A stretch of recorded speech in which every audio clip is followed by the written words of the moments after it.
listen, I think we've all, whoever we are, have worked for someone who's probably micromanaged, and right? Like when you don't have that free range, that's the biggest thing with D'Amico. Like his trust is there. Like he allows you to be a coach. He allows you to he'll tell you, here A through Z, how he views it and what he wants it to look like, and he allows you to be the person that gets it done.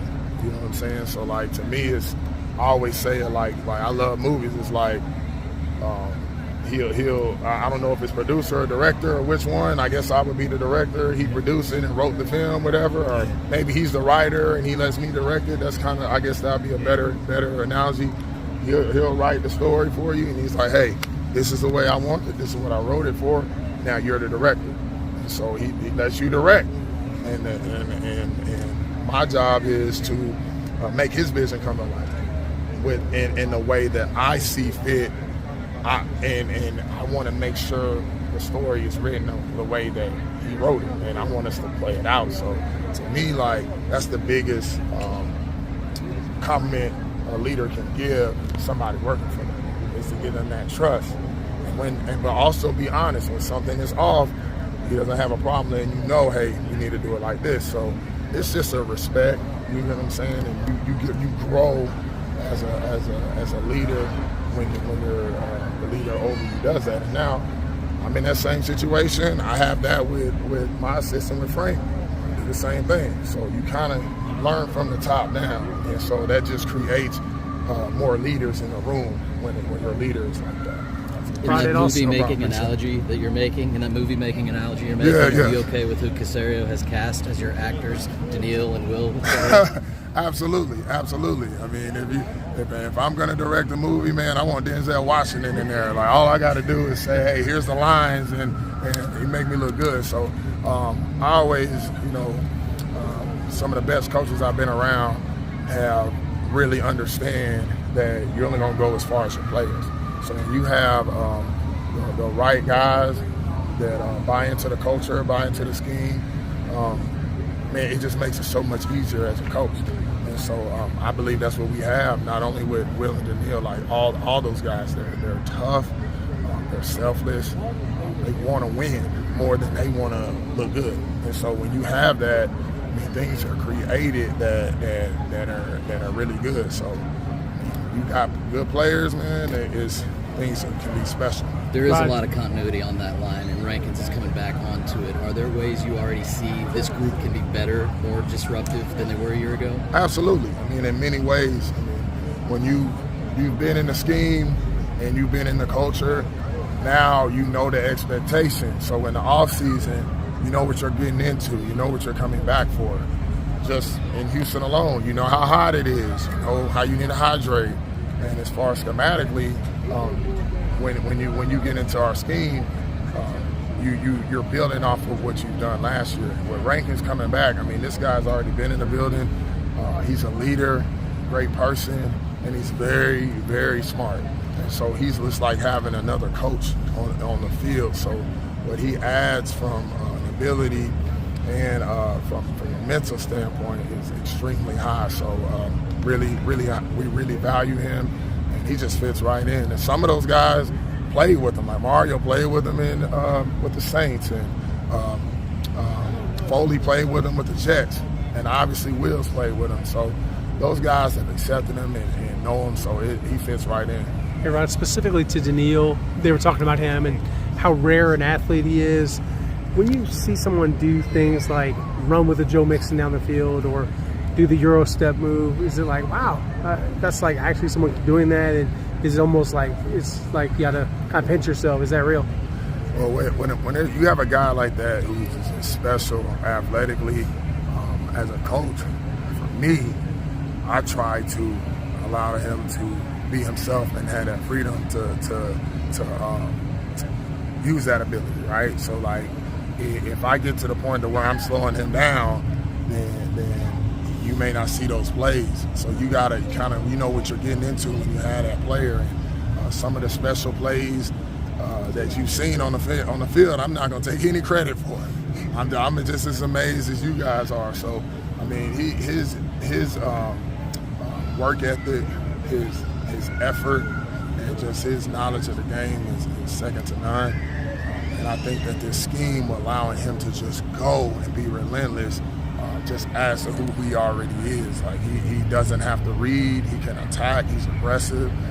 It's really a match made in heaven for a player like him. Compared to that, what's it like coaching a guy like Solomon Byrd, who, came into the league when you were already in the building, and D'Amico spoke on his development? What have you seen from him? And is there, like, I don't want to say more satisfaction, but is there, like, as a coach, is it kind of special to see someone kind of take those steps? Well, with Solomon, I remember watching his film before we got him, and he was a guy that got a lot of sacks his senior year at UNC, and you can tell that he had the ability to rush the passer. And a lot of times, like, I can build a pass rusher, that's my job, but like guys that kind of have a knack, a lot of times they just got to find themselves and what works for them on this level.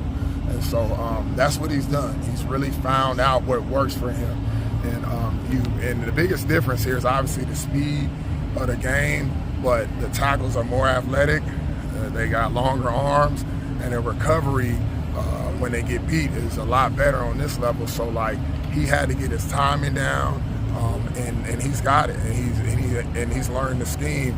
And to be honest, like he's being that person that we saw in college. A lot of times the rookies, they got it. They just gotta they gotta learn the scheme. They gotta get the speed down, and they really just gotta get that confidence. And he's playing with confidence, and I just can't wait to see him put the pads on and play this preseason. I have high expectations for him going into this deal. What's it like working with, you called Frank your assistant. What's it like having a former teammate as an assistant? Man, it's funny because I get to tell him he's my assistant. No, I'm just joking. I don't do that, man. Honestly, I see him as my equal. Where we've grown up together from college to this point, and he's a professional, man. Like at the end of the day, like he was an NFL coach for 3 years before he got here. He's been coaching for a long time. He played here. He's played in the league. So like at the end of the day, like I see him as somebody I'm learning from, and hopefully he's learning some things from me. And at the end of the day, like we're professional. That's the biggest thing. It's like, yeah, we have a trust and a bond that started before we got here, but when we're in the building, man, we're working, and it's the same thing across our entire staff. So I mean, he earned his way here, and he knows what he's doing, and I'm looking forward to seeing him grow with what we're doing here with this front. So it's been great so far to get to be able to work alongside with him. Rod, 2 quick ones for you. What's it like for you to coach with your hometown team? It all started for you in A-Leaf at Hastings. Man, it's awesome. I mean, obviously, it hits different being home. I know how important football is in this state, and I obviously grew up here, an Oilers fan, and so to be able to come here and see the fan base, to be able to do it in front of a home crowd, just means more. It just means a little more. Like it's not just a job. It's something that's very important to me. The passion that I already have as a coach is elevated even more. So it's great. It's great to be here. And, obviously, our fan base is outstanding. Football is the best in this state. Real quick in closing, the award they just gave you, the Hall of Honor for Longhorns. How meaningful is that for you? Man, it's humbling. At the end of the day, it probably hasn't sunk in. It probably never will. Sometimes, like, I just keep rolling. But at the end of the day, it just allows me to think about who I play with. Obviously, the first person I think about is Vince Young, who's from here as well. A lot of times, I am not saying I'm Scottie Pippen, but I know what it's like to be Scottie Pippen, because when you play next to Michael Jordan, a lot of times people say, hey man, you played with Vince Young. I've heard that my entire post-career with him, and I'm happy to say I did. And I can say that I would not be in this position if we didn't win the national championship. Heck, I think I only lost 5 or 6 games in my 4 years there. That's why I'm in it. If I did my part, I made some plays, but if that record isn't there, if that Big 12 title isn't there, the national championship isn't there, I'm not going to be in there. So, like, at the end of the day, I think about my teammates who were great, better than I was. I think about my coaches. I have a Hall of Fame coach. I have a Hall of Fame quarterback. That's eventually at some point they're going to say, hey, who else was on that team?